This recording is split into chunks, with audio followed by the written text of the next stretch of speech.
Welcome to E360 TV, the live streaming and on-demand destination for influential voices and enlightened audiences. We offer trending, grassroots, and purpose-driven content across a diverse range of interests. E360 TV is more than just watching programs. We offer the ability to interact with live shows connecting audiences to real, authentic influencers and storytellers while streaming to millions of devices.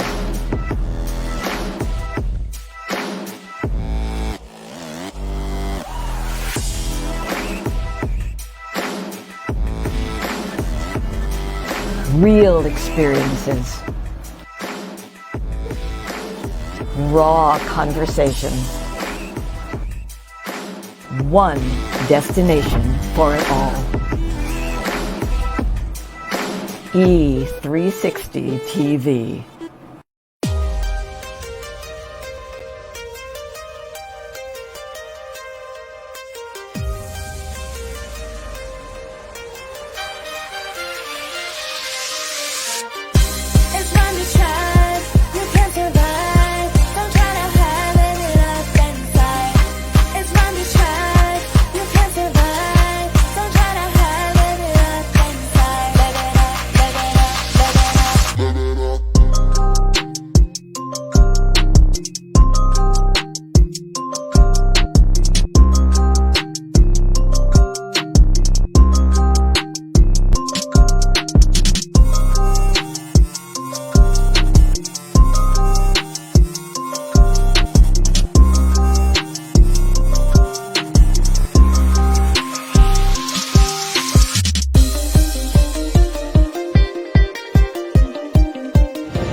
Welcome, everybody. You know what time it is. It is 8 o'clock Thursday, so it is time for Rhonda's Room Over the Top TV. And boy, do I have an incredible show for you this evening. My guests tonight, wait till you hear their story. Hopefully they're situated now. I'm going to take a little peek here, see if they're ready, because we had some issues here, okay? Have y'all seen the 5 heartbeats, you know, when it first opens up and Eddie is like sliding in at the last second? Well, it's kind of like something like that right now. But it's all right. We got it worked out right now. So I'm going to bring them on right now. Derrick and Tomika Mack. Welcome to the show, everybody. How are you? Hello. Good. How are you? I'm doing great. So I'm so glad that you guys are here together. And, you know, because I've had you on the show before, and I'm so honored, you know, to have the two of you together, you know, and to share your story, because your story is incredible. And I only learned a glimpse of it. Just a glimpse. So I'm so honored to have you guys both here tonight. Joey is watching already. Hey, everybody, if you're watching and tuning in on Facebook, go ahead and share this, like this, and you can go ahead and put your comments up. And if you got questions too, you can ask, because I'm telling you, we're going to get into some stuff tonight.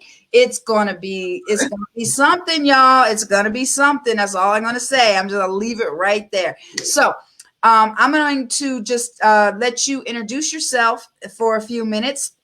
Just tell everybody just a little bit about you guys, and we'll get started that way. So whoever wants to start first, Mr. Mrs. All right. It's not ladies first. Whatever. Okay. Hello, everybody. I am Dr. Tomika H. Mack. I am a native of Shreveport, Louisiana.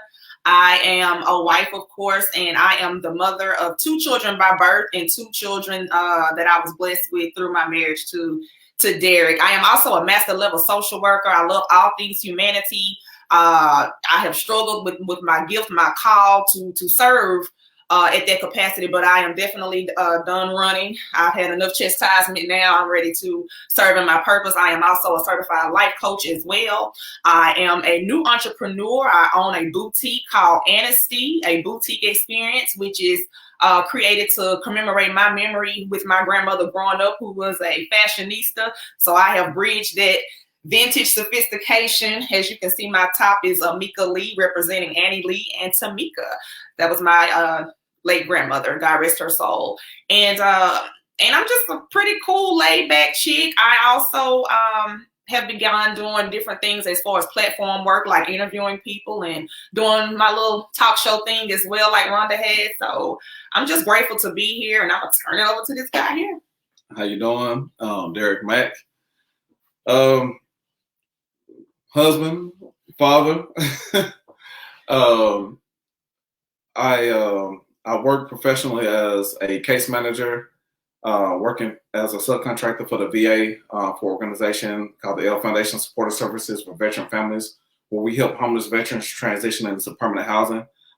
Me being a veteran myself of 12 years, both Army and Navy, it felt like an honor to try to give back to the community, which I'm now a part of. Also, I'm the owner of a business called Dynamic and Magnificent Wood Innovations, where I'm basically a craftsman while I'm building furniture, home decor, various things for my clients to bring our passion and proficiency into the home and businesses of others. So that's it. All right. Well, let me put it on a different screen here. There we go. So that's better, so I can see you guys. So both of y'all, welcome so much for being here today. Man, the room looks great. Y'all got an awesome bedroom there. That's beautiful. We're still working in here. We're still doing some work, but it'll it's beautiful. I love the colors and everything. Y'all got the white going and everything like that. Yeah. And we've got lots of people checking in already too. April, hey April, how you doing? She's one of my top supporters in everything I do. So thank you, April. And Dr. Eric is in the house. Dr. Eric, another psychology brother right there, author, ridiculous radio host. He just won like Reader's Choice Award or something like off the top like that too. So Dr. Eric is checking in. So I love the fact that we all have this in common. We all have, social work in common, case management, people, humanity, lives, and all that stuff. So what I would like to talk about is, since this is the two of you, okay, we got Tomika's story last time, but this is the first time, I think. Is this the first time that you two have appeared like together to tell your story? Yes.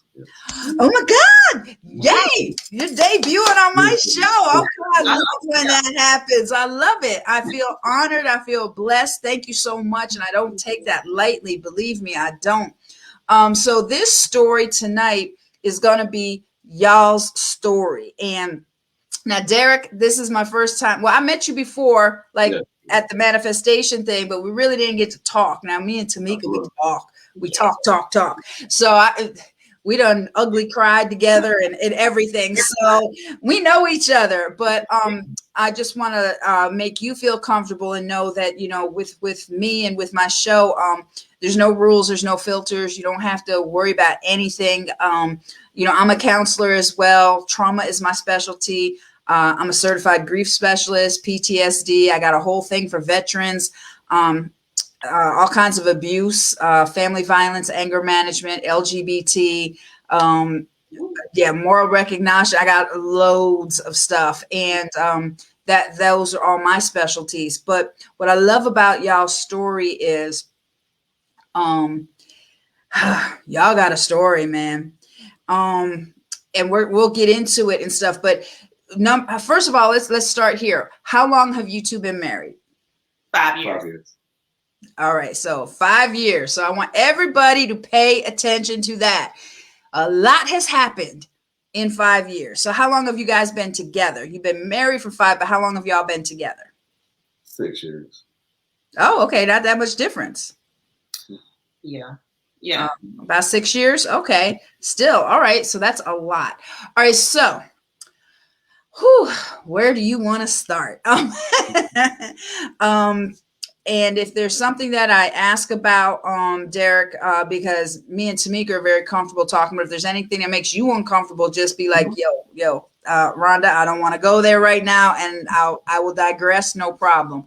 But just know that this is a platform that's free, and I really think you guys are truly going to help so many people, because you are the definition and the epiphany of love redefined. I mean, when they say unconditional love, y'all are the living, walking, breathing example of it, like times 1,000. So who would like to start? So let's start off easy. I'll start. So how did y'all meet? Let's start with the easy questions, and then we'll ease into the other stuff. It is easy. So I'll break it down real quick how we met. So in December, don't y'all think I'm weird? Please don't think I'm weird. But in December of 2014, I was at home. Of course, a single woman. I was at home, and I wasn't with anybody at the time. I was in a relationship with a man that was incarcerated or whatever, and so, but we was kind of up and down. It was dwindling, and I was at home one day, and I don't know. It's just like I just had this feeling, like this weight that dropped in my womb. And I saw this man. I didn't see him physically, but I saw him in the spirit realm. And he was very, I'm not gonna say he was depressed, but he just was weighted. I could feel his weight. And, but I knew he was my husband. I knew that. Like, I was like, that's my husband. I just couldn't see him physically. And hi, Jana. I didn't say Jana. And I couldn't see him physically, but I felt him. And I just began to minister to the spirit in this man. And one of the things that I saw in the spirit was that he's a king, but he won't recognize the king in him until he links up with me. So I knew, even though I had somebody incarcerated, I was still doing little things on the side uphill. So I said, you know what? I'm a wife. I got a husband, and I'm fixing to get in preparation to meet this man. And so I ended any little sidebar relationships I had going on. I went to the gym, enrolled in the gym, and started getting myself in preparation. Well, mind you, I always kind of known that I had something different about me as far as ministry is concerned or whatever. And at that time, I was transitioning from out of traditional church setting. And I was looking for somewhere to belong, though. I was like, man, I don't want to just be out here without some type of covering or some type of relationship with other believers or whatever. And so I ended up gathering with a group of people who strictly just wanted to live right. No more playing church, no more we just want to live right. Right. I ended up getting with these people, and we started studying the Bible together. And I'm not gonna call the name of the religion in a sense, but it was just a group of people. And during that time, I was a recipient of Section 8, and I had written a book. And they ended up finding out about it, and they took my housing voucher and everything away from me, and all of that within that time frame. So this is December, moving up to like March 2015. Okay. So around May 2015, I'm living with my grandparents, and I was sitting out on my porch one day. And one of the guys that I was cool with, that was in this Bible group, he and I were friends, and he came by my grandmother's house, and we were sitting on the porch, and I had this feeling to get up and go to the place where we normally gather, which is only on Sundays, on a Friday, though. And I was like, okay, I don't know why I'm feeling like this, but we ended up going to this friend's house. We ended up gathering there on that Friday. Well, when I got there, this gentleman was sitting here. It was an empty space here, and somebody else was sitting here. Well, the person that was sitting here was him. Okay. So I sat there, and I didn't pay him any attention because I wasn't looking for a man. I was just in preparation. Right. And that's key that you say that. And I don't mean to interrupt you, but that's key is, you got to be prepared for your king. And see, a lot of us rush, and we think, oh, I got to find the man. No, the man is supposed to find you, and you have to be ready. He finds a wife that's already ready, not, so, okay, go ahead. Yeah, fine. So my cell phone, it kind of slid down, and I was looking for it, and I remember turning, and he handed it to me, but I never looked at him in the face or anything. So I got my phone, and we just all continued congregating and talking and having a good time, and that was that. So then the very next day, around the same time, I'm sitting outside of my grandma's porch again, got this feeling to go back to this family's house. I'm like, what, again? So I went, me and my friend girl, we went, and we sitting there chilling, everybody talking, we studying the scriptures, and we just having a good time. It was a really good vibe. And catch this, audience, catch this. So knock on the door. You know, we all turn and look. I never look at the face, but I look at the person walks in, but I noticed that he's got the best legs ever. I was like, ooh, we got some nice legs.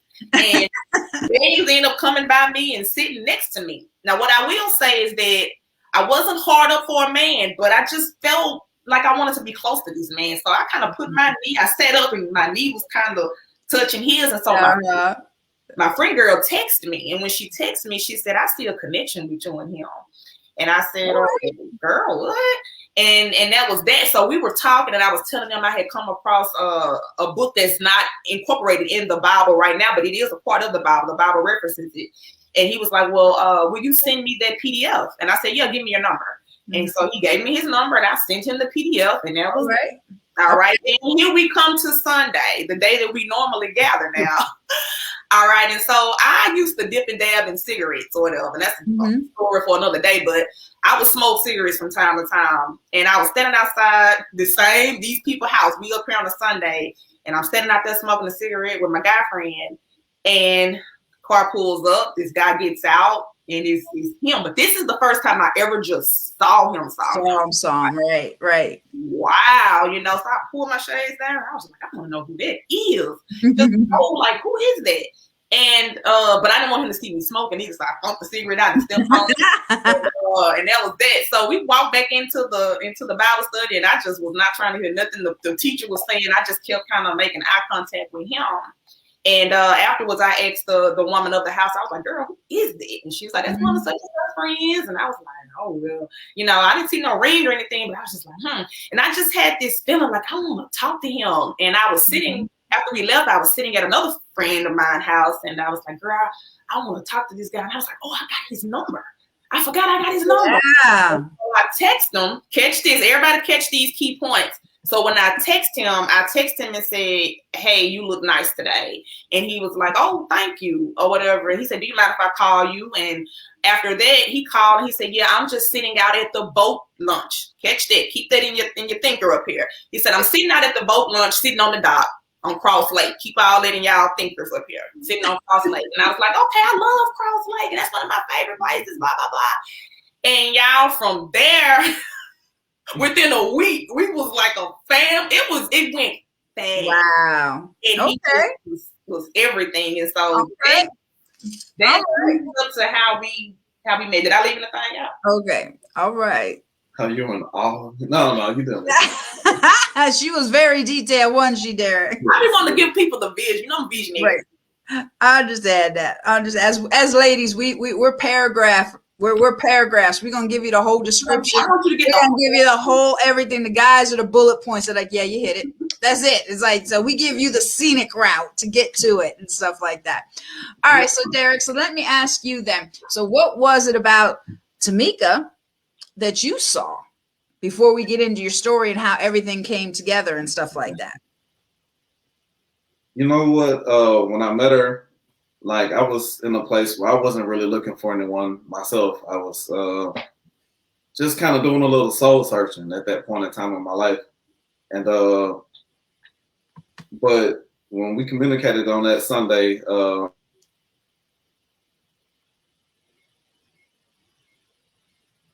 did you guys freeze? Oh, shoot. I think they froze up. All right, we'll give them a second here to come back. I'm going to text her and let her know that they froze up real fast. But guys, hang in there with us. And let me just text her real fast here. Hey, gotta love live TV. Let's see if they're back. All right, so I think they are. All right, so they're working it out right now. All right, so maybe they got a phone call or something. But anyway, so I wanted them to tell you a little bit about how they met, because, you know, that has a relevant part here, because neither one of them was looking for somebody. That's a key right there, you know, and a lot of times we get hungry and thirsty, where we're trying to look for, we're like, oh, I gotta have somebody, I gotta have somebody. That's not what either one of these two did. So okay, so they're back now. All right, so you guys back now? Can y'all hear? Okay, that's all right. That's all right. So I was just saying to everybody, and we got more people checking in here. Oh, this is my dude right here. King David, all right. Progress Junkie, Progress Solomon, all right. Now, oh, he's gonna blow your mind, y'all. Wait. All right. So, Derrick, so you were saying, how when you met, what did you think when you first saw? And I was explaining to the viewers, that the key thing with you is neither one of you was looking for somebody. Oh, yeah. But you were open and you were preparing, but you weren't thirsty. You weren't like, I gotta have a man, I gotta have a woman, and God just brought you guys together, and the connection was so obvious that other people saw it. Okay, so what was it, Derrick, that you saw about Tomika? So as I was saying before we were interrupted, was I was at the lake just hanging out, and she texted me, and I realized, I'm like, this is the woman from last night, So I was like, that's crazy. So, it was kind of exciting. I'm like, okay, she thought about me. That's weird, but okay, cool. And it was unexpected because, she was an attractive lady when I saw her on the previous nights. And I mean, I didn't really think that she would notice me. So, so naturally, once we started talking, I had to let her know, like, yeah, I saw you, but I wasn't trying to pursue her. She was very attractive. So, so that day at the lake, we talked for a long time. And when we got a chance to be back around each other, meeting in the same type of congregation of people, we finally had a chance to, after we were getting ready to depart one of those nights, it was late night, leaving a friend's house from Bible study, and we just standing out there. It was warm, but just cool enough, and we were just standing outside by her car, and I was looking at her in the eyes, and it was just something about her. It's like, we need to do something exceptional together, that exceeds both of our expectations as individuals. And that's what I saw. And it's crazy that we were just talking about this prior to this live interview. So so I was completely drawn to her because of her knowledge. She was well-spoken, confident, and of course attractive. And, so there was, all of those factors played a part into what I saw in her that made me want to pursue a relationship. Awesome. Well, everybody is loving y'all's story. I mean, I don't know if you've been catching some of the comments, but Jana is like, it's so uplifting to find, to know that love finds love. Good people find good people. And, yeah, Jana thinks you're a pretty smart man, Derrick. But all right, so thank you for the background. Now let's get into, because I know the depth of what y'all have been through is so much, and I don't want to run out of time. So you guys, and you've only been married 5 years. You've been together 6. Now, do y'all have kids together? Y'all got kids? None together. Not yet. Together. Okay, so not together. So you're a blended family. Okay, all right. So how many kids are there between y'all? 4. 4. Awesome. Awesome. All right. So let's start with where everything started happening. So, all right. So there was a night. I know some of this story. There was a night, Tomika, that changed everything. So let's start there as far as what happened, because we're going to reveal something, guys, about Derrick here that y'all don't know and y'all can't see right now. I'm going to tell you right now, stay tuned. And I'm not trying to build up ratings. I'm not, for real. But when you physically see something, that's going to blow your mind. Okay. So we're leading up to something. Okay. So what you see is not what you see. I'm just gonna drop that there. All right, so Tomika, go ahead, or Derrick, whoever wants to start. That night, Should we go to the night or the day? whichever y'all. Yeah, one Okay, of y'all. I'll start with, you heard about the night. I'll start with the day. Okay. So it was Sunday, May the 6th, 2018. The previous week, I was, working my normal job that I had been working at that time for about 5 years or so.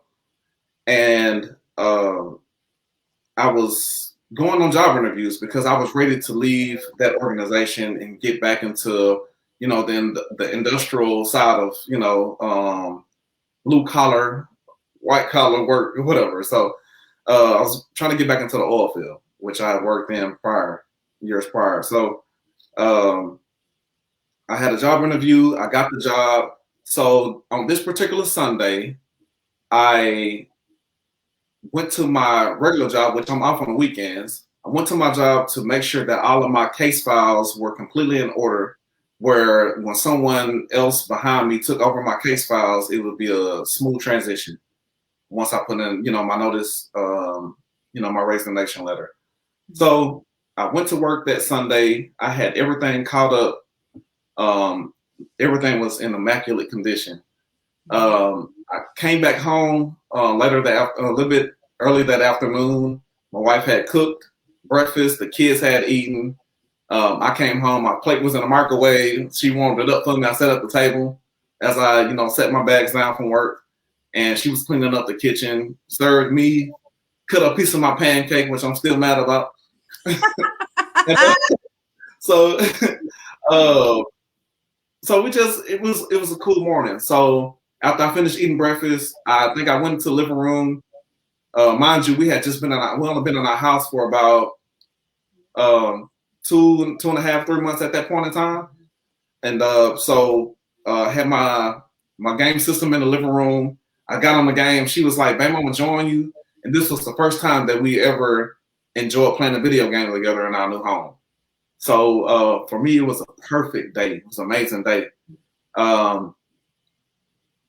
So moving along that day, my son's grandmother, she lives not far from us, and she was getting ready to prepare for a high school reunion, and one of her high school friends, he's like a high-ranking person on the railroad, and so we went over there. She was like, "Hey, I know you remember you told me you want to work for the railroad. Well, this guy is here. Do you have a copy of your resume?" Well, my wife was trying to get ready to go out. She wanted to go out to the lake that day. One of her friends had someone who had a party barge, and we were going to go out there and have a good time. And so I had to get out there and go get my resume. I had several copies of it already. So I went over there, took my resume, came back home to get dressed so we can head out to the lake. I almost had a small impromptu interview with the guy, just in case I might get that job too, and I can weigh my options.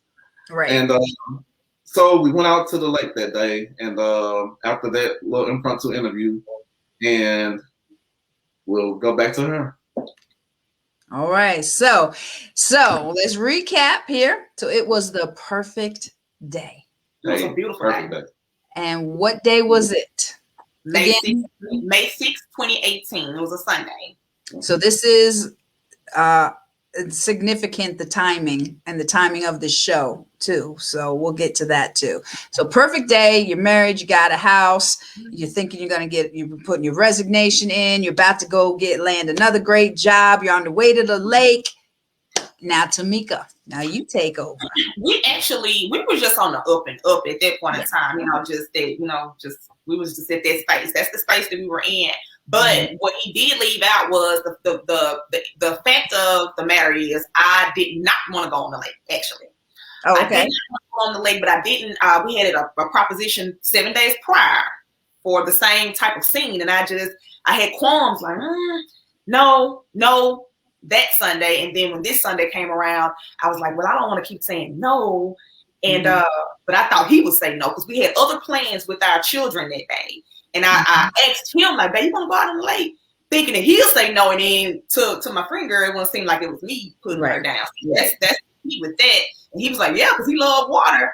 And immediately my stomach just went in knots. Like my stomach was like in my intestines. And I just had this horrible feeling. And so I jumped up and I took I was standing in the shower and I had a premonition about something really bad happening on the lake. And I was just watching, like, ain't nothing like that gonna happen, you know. And we rushed on out of here, took my kids to my grandparents' house, and we went on out there. Now, mind you, I battled with my weight, y'all, from when we got together. I never really changed anything really with my eating, but it's just like I began to pick up weight. And I understood it after things happened. I understood, but I wasn't comfortable with how I looked physically. And so for 2 weeks prior to this incident, I wasn't eating. I was taking all kind of drastic measures to lose weight. So this particular day, I had a piece of his pancake, and that was it. Yeah. So of course, going out, you know, alcohol is going to be involved. We stopped and got our own alcohol, and we go out on the lake, and everything is copacetic. It's cool, you know. We drinking and we sipping and we having a good time. And one of the conversations that we had while we were on there was that we wanted to let go of a lot of things that went on in our relationship prior that we don't have time to get into. But a lot of the stuff that just prior to, I just was like, I just want to let all that go, and I just want to resetting, and I just want to live. I just want to be free, and it just was a vibe. And I began to consume more alcohol on this empty stomach, though. I'm starting to take raw shots now. And I'm getting it in, you know, I'm getting it in. And all of that was cool, y'all. So we took tons of pictures. So 8:38 was the last picture he took. And I think we took a picture like how Rose and Jack was on the Titanic, like stretched all out in front of the boat. And everything. And so that was at 8:38. At 8:57, a 911 call we needed. 8:57, 19-minute difference, reporting an accident that involved the both of us.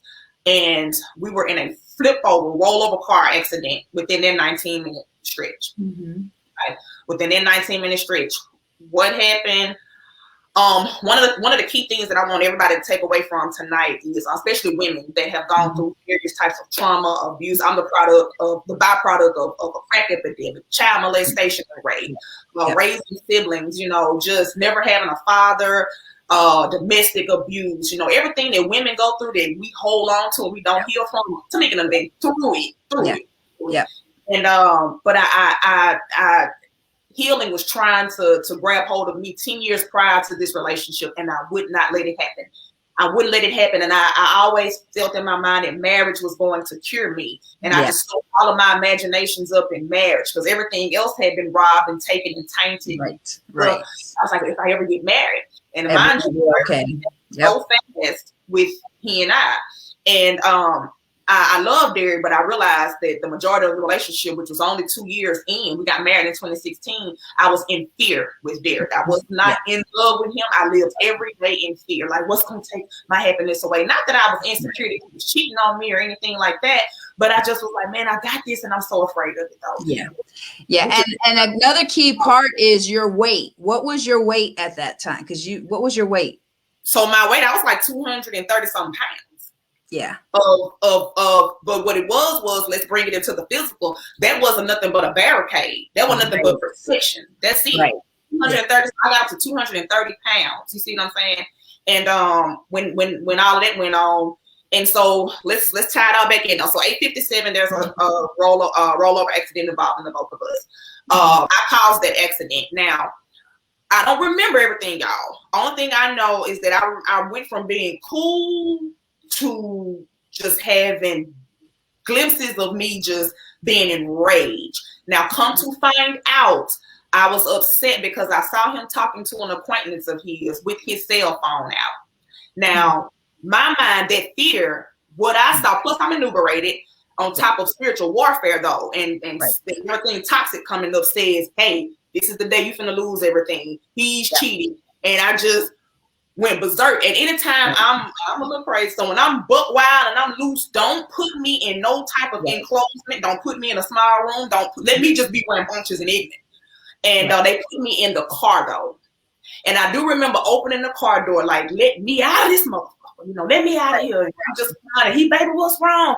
And I do remember him screaming and saying, stop, baby, you gonna kill us. And I just remember just being a little demon, like I didn't give a damn.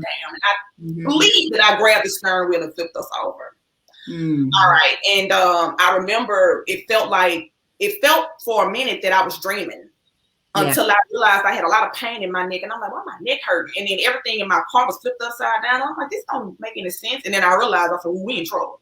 Yeah. And I remember shaking him like, there. Get up. And he was like, I'm up. And I said, well, get us out of this car. Like, because I look at him like a superhero. Like, get us out of this car.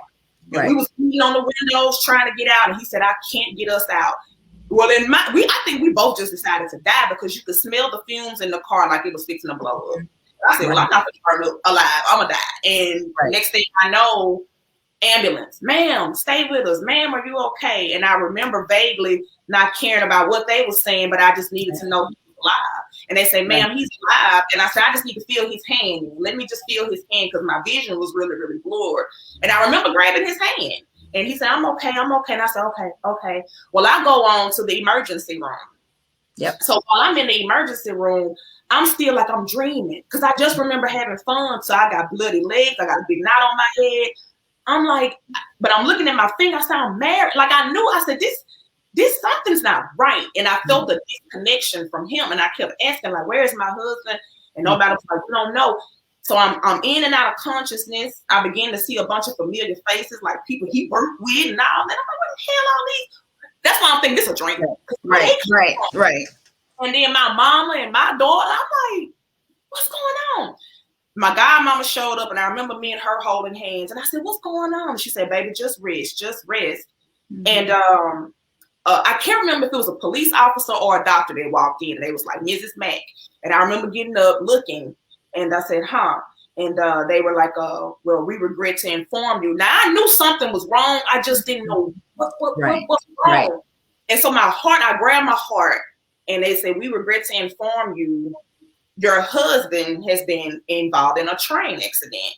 And I was like, we was in a car. I said, no, that wasn't my husband. And everybody in the room was just kind of looking like, and they said, well, ma'am, he was involved in a train accident. And he's in surgery. And they was like, his legs have been amputated. Wow. And so I'm like, no, we weren't in a train accident. We were in a car accident. And so my mom was like, no, he's upstairs. He's in surgery. They trying to save his life. And I just can't feel the inertia of it because I'm like, no, it don't make no sense. Like, no, this is a dream. I'm just like, I just want to wake up. And his family came in. When I saw his family, though, I was like, okay. They was like, well, what happened? What happened? I was just like, I was driving. I don't know if I was driving. I can't remember. I don't know. But I knew we was not nowhere near a train. Right. And so that was at 10:22, y'all. So 8:57 car wreck, 10:22, Derrick 911 call at 10:22. And so the reason why I am responsible because of the whole car thing, he didn't know that he had a head injury in the car accident. It throwed his judgment off. So when he did come to the hospital, he came to see about me, but he was so shaken up. He had a concussion. Right. He was walking and he was trying to cross over to catch a ride, but he ended up falling and tripping on the track. And by the time the train was just too close, but he pushed, he was able to get himself off enough to where it only severed his legs, below the knee. So he's a bilateral above knee amputee because of the debris and all that on the railroad. They had to amputate him all the way up into the thigh area. So those beautiful, nice, sexy legs that I saw the first time are no longer present. And it's wow. And I just thank you so much. And everybody is just like saying they love the transparency, awesome, and whatnot. And I just want to stop for a minute because that's a lot. That's a lot to take in. So on that same day, so you're in a car accident that you caused, okay? But you don't remember if you grabbed the steering wheel or whatever, but for some kind of way, you guys are flipping, and you're in the ER and he has a concussion. So he's leaving the ER and walking somewhere and gets hit by a train. So Derrick is in 2 accidents the same night. And the second one, his legs are amputated. Both legs are amputated. So now that is profound in that. But what I love about y'all's story is this. And when Tomika was with me one-on-one, I was even helping her see some of this stuff because you carry so much guilt for that night, you know, and you pushed him away for so long. And I was like, Tomika, he is showing you unconditional. You didn't get it until when we talked, when you were on my show. And so Derrick, let me ask you this. I can't even imagine what that was like. So let's just go to you.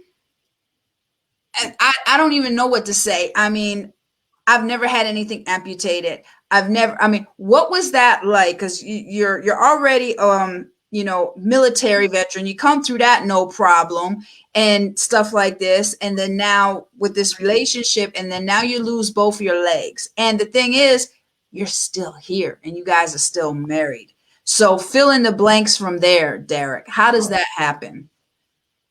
A whole lot of will and perseverance. I'm sitting here thinking about everything. I thought about this a few days ago. Where that accident occurred, I used to live on a block away. Well, not a block away. I used to live on a street, on another street, on the next street over. And I can remember being about 15 years old, having a stepdad, and going through the whole thing of being disconnected from my mom and wanting to run. I ran away a few times, wanting to commit suicide because I was just depressed about my life at that point in time. And I used to tell myself I'm gonna run in the middle, because we live right down the street from the hospital, the same hospital where we were that night. I used to tell myself I'm gonna just run out in the middle of the street and just get hit by ambulance, because it was a trauma center, so there were ambulances all day long. So to go through that, leaving the hospital, leaving from the car wreck, I still don't remember getting off the boat that night. To this day, I still don't recall getting off the boat. But I remember driving, and I remember everything in the car. And I remember feeling like we were on a plane and we fell out the sky. That's how I felt. So they took her off in the ambulance, and I was in the back of a police truck. They were escorting me to the hospital with her, and I was going crazy, I suppose. I'm pretty sure I had a concussion. I was out of my mind because I called on one of my friends. He didn't answer, and I texted him, told him I'm dead. I took pictures in the back of the police truck, and you can't even see them. It's just red and blue flashes. You can't even see them. They don't even make sense. Right. When I got to the hospital, I stood outside. I took a picture of my hand like this, and I took a picture of the pharmacy across the street and a picture of the police truck right there that I was in, and that was it. Yeah. And I went walking. Mind you, I didn't have any shoes on. I didn't even have any shoes. I didn't know this. Yeah. I didn't know this. So I literally remember rolling over and seeing the train coming right at me. Jeez. And I could not move fast enough. I was pulling myself away from the tracks, and I could not move fast enough. And I remember being run over and my body just rolling. And the next thing I remember, I can remember hearing that, when the cross things are down, it had a ding, ding, ding, ding, ding. Yeah. I used to have dreams of that, because that was what I was waking up to when the paramedics were out there, because the train had to stop. Mm-hmm. So naturally, those things were down that entire time, and that train was right there. So that was there, for the longest. And the ambulance had to go all the way around to go to the hospital, take me back to the hospital I just walked away from. It was hard the first few weeks of being in the hospital. I was in the hospital for 30 days. The doctors, they were, I want to say they were optimistic. They knew what they were doing. There was really good doctors and trauma team nurses, practitioners and everything. So they told me, it was like, you know, had you not been as athletic as you are, you probably wouldn't have made it. And while I was in the hospital, there were probably 2 more people that were hit by trains in this area. Wow. 45 minutes south of here, and the other one was like 45 minutes north. And both of them died. Yeah. And their injuries were less life-threatening than mine. And they wow. So, but I can remember being in the hospital, and I felt like I didn't want to live like this. You know, I'm like, I didn't even know what happened. I'm like, I can't live like this. Like I was just out here being a 32-year-old doing backflips and being athletic and everything. And so I didn't want to live. So I was excited to heal and hurry up and get out the hospital and show improvement so I can get released. So I can leave and find a way to commit suicide because I didn't want to live.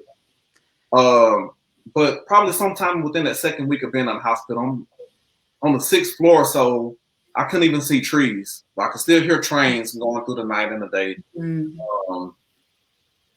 And maybe I think I prayed and meditated, and was like, you know what, it's gonna be okay. And at that point, you know, I just felt this will to survive and push through and be the best version of myself, which was where I felt like I was on my way to prior to. So I want to just pick back up where I left off, and however life looked, even if it was, you know, however different it would be, I would just embody it and be the best version of myself at that point. That's incredible. I mean, my God, y'all, I'm so honored that y'all are sharing this the way that you are. And I've been putting all the comments up, man. You're touching everybody that's listening and stuff. And I knew this hour was going to go real fast. But I want to also get to where you guys are now, because there's so many. Every time I talk to Tomika, I'm like, girl, we need a 3, a 4, and a part 5. So Derrick, we need a part 2, a part 3, and a part 4 for you, okay? To really get into it, because there's so many people that have, you know, that are amputees. I mean, and just the trauma of that alone, just the shock, just all of that's like a whole nother show. And then the, you know, not wanting to go on, and then finding the will within yourself to continue on. And I mean, I don't know how many of y'all heard what he said. That same time, 2 other people were in train accidents and they died from lesser injuries. Brother, you are chosen. You are chosen. And you said you're going to do something extraordinary together. Y'all, this is the beginning of your extraordinary. I just feel it. I'm like, I got goosebumps, you know, and everything. Telling your story is your extraordinary. And I'm so honored that you're telling it first here. Now I want to also get to how do you stay married? Derrick, I'm gonna ask you a question. I want you to be point blank honest, okay? How do you still stay married to a woman that night, I'm not saying it's her fault, but what are you dealing with in your mind as a man? Like, and you're still there, and you still, you know, what kind of strength does that take for you? What kind of forgiveness? I mean, I got so many questions there.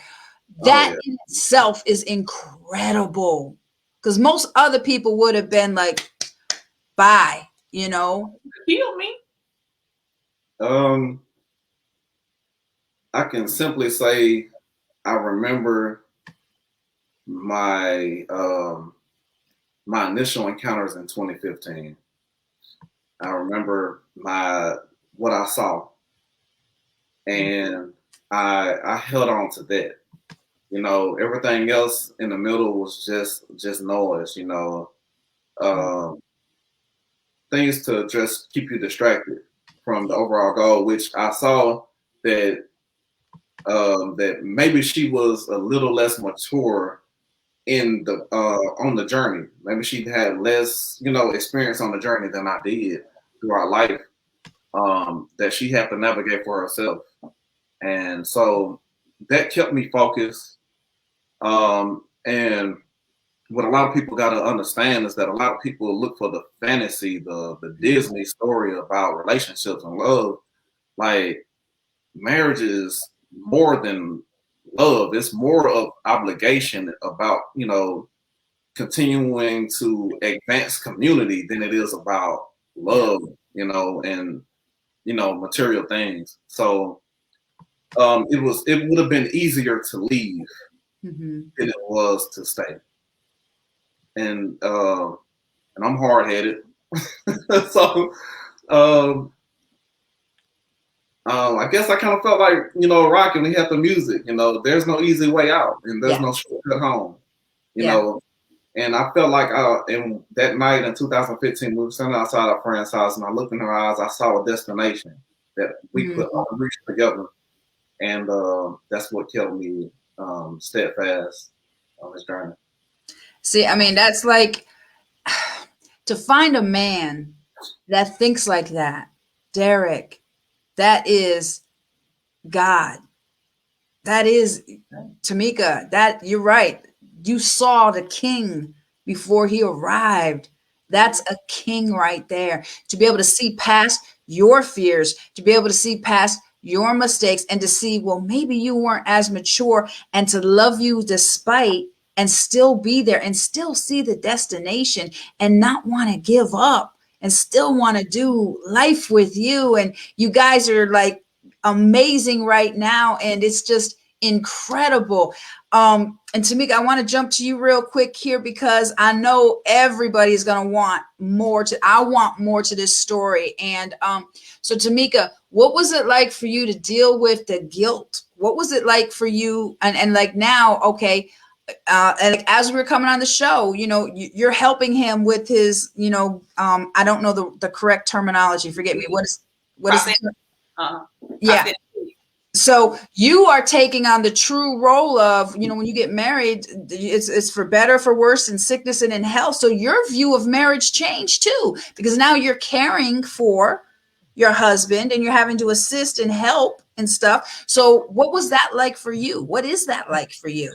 Well, what I will say is the only thing that I did was just gave him some privacy, because from the very beginning, he didn't have any type of rehab. I mean, he's done everything for Really? himself. No, he hasn't. Oh my God, are you serious? PTSD. I mean, he's gone through this situation like a superhero. So I haven't actually had to do anything. Now, while he was in the hospital, he'll let me sponge bath him and stuff just to make me feel all wifey. But other than that, now. Yeah, he had more reason than that. He wanted to he had more reason than that. He does everything for himself, but just knowing that I caused it. And and some people, it's like my mom and people that love me. Oh no, blame yourself. I say no. I'm going to take responsibility because it's my duty to warn. I'm not the only woman that walked around with all of that unhealed trauma. And so what I want women to understand is, like, don't disassociate. You think that I thought that day that all of that was going to come spilling out, but there was no more room to pack. And it was like now. But what I appreciate about God and preserving me and understanding that, this is what it was going to take to resurrect me and bring me to life. That's just what it is. The lesson in that is being able to teach people that I did have warnings prior to, that this didn't have to be my reality, but it did. This was already dealt to us, but we just have those teachable moments where we can teach people to think. They don't have to come all the way to the railroad track with us. They can stop at the warning signs, like, don't heal. Y'all heal. You heal. Right. And that's the importance of that. So, but for me, and of course, there were a lot of ugly rumors put out about me that I pushed him down on the train track, that I paid somebody to try to kill him and all of that. And it was crazy. So just imagine me being the face of that and being called insecure and crazy, and it was bad. But what I will say is I was able to pull on the strength from him to push through, because I was trying to figure out how can I be an amputee now? Like they was still on the crazy floor, because I was trying to find out, can I voluntarily? I'm like, when he comes out of that comatose state, I want him to see that I'm impaired too. I was trying to figure out, could I just go sit on the train track and let the train just run up so that he wouldn't be in this by himself. Right. I had all kind of crazy thoughts, but I still had to be a mom, and I was still working as a social worker. So I'm dealing with other people's issues on top of the fact that I'm trying to figure out, do I need to kill somebody or myself? And I'm having suicidal, homicidal thoughts, and just trying to get him to blame me. See, he's never blamed me, but he's in alignment with, you know, I take responsibility. I had opportunities to heal, and I wouldn't do it. That's selfish. That's very selfish. But he's never blamed me, and I would try to bring him to my pity party, and he wouldn't come, and I get mad. He's had to deal with a lot. But what I appreciate about there, like you said, that unconditional love is that, man, he has stayed in the ring with me. And I have put this man through, Lord knows, but only thing I can say is that was just a damaged little girl that was not a fully functioning grown woman that tore things up like this, you know. Right. But we just, and I've had to give him some of my strength. We just been in this thing together because we meant what we said when we did the vow. We meant it. Right. Yeah.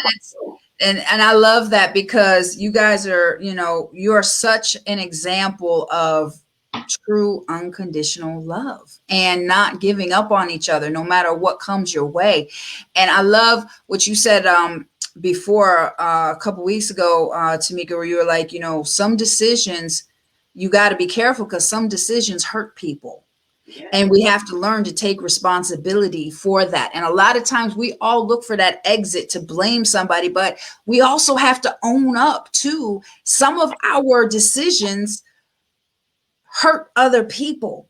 And you have to accept that, you know, and deal with that. And then you put your own self. I want to give you much support and respect too, because you put yourself through counseling, you put yourself through coaching, you put yourself through, just like he didn't have rehab and did it on his own, you did it on your own too, you know. And here you are today, Dr. Tomika Mack. You just walked, you just graduated. I mean, everything comes together for a purpose, and there's a purpose in everything. Now, while we have just a few minutes left, I think we got like 4 minutes left. What would you say to people who are married today? Like, what true advice or what true experience do you want to speak from to those that are married today or getting married? Like, what does it really take? Friendship. Yeah. And the reason why I say friendship is because through this, I didn't go through this stuff with him as Mrs. Mack, because that was just too hard. But I went back to the friendship, that foundation. If you do not have a solid foundation from the beginning, everything built on up, I'm just sorry. That's just my opinion. Be friends. You know how it was when you was growing up? You would do anything for your friend. Like, you would defy your parents, just my friend, my friend, my friend. Have that same energy in your marriage, because that husband and wife title, that stuff gets hard. That's bills, mortgages, children. That's all that responsibility that comes with those heavy titles. And people are envious of those titles as well. So, but when y'all friends, y'all dogs, y'all homies, like that, I believe is what's gonna get y'all through those difficult times. Because it's easy to throw that ring off, you know, and say to hell with it. But marriage is not pretty, and it's not for the faint of the heart. It's a daily decision. Then y'all are trying to become one moving body with two different people. But I believe that if it's truly, you know, truly there, and it's ministry, and I believe that marriage is truly ministry. Yeah. When it's ministry for real, y'all can move the earth. Yeah. You're unstoppable, because it's ministry and it's God ordained. Yeah, absolutely. Derrick, what would you say? I will piggyback off everything she just said, and like I said previously, I believe it's you know, it's about companionship. It's about duty. It's about, you know, it's selfless. Yeah. And it's not so much about the other person that you made this promise to or commitment to. It's about the people outside of you. It's about community more than anything, and that's what I feel like the world has lost a lot of community throughout the decades, you know, and, you know, we just want to try to embody doing that and sweep around our own front doors and hope that we can influence our community. Hopes that our community will influence, the city, and then so forth and so forth. So. That's awesome.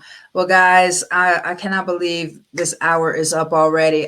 Definitely, we have to have more, not just shows, but I mean, we're going to talk. I see workshops, I see conferences, I see a lot more. You guys can help so many people, and I'm just thrilled to be on this journey with you at this point in time. And I'm grateful for our friendship and our connection, and for your story and your transparency. And everybody that's been checking in, man, share this story, share this show tonight. It's going to help somebody, and if you're in a marriage or you're thinking about marriage, man, it's a whole nother level. It's not about the looks. It's not about the money. It's not about the sex. It's not, all that could be taken away. Yeah. Are you still going to be there?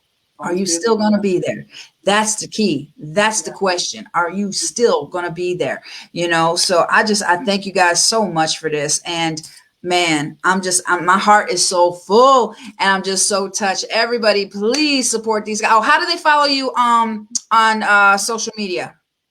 Okay, so I'm on Instagram right now. It's how do you say my stuff? I_am Dr. something. Yeah. No, it's hold on, y'all. Let me get it. Hurry up. Okay. _am_t.mac on Instagram, y'all. All right. All right. All right, Derrick, do you have any social media to follow you as well? I do. Derrick Mack on Facebook and on Instagram at DLM01.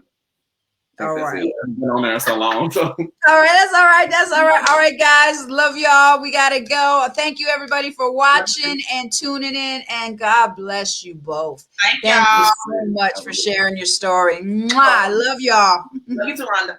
All right. Bye-bye.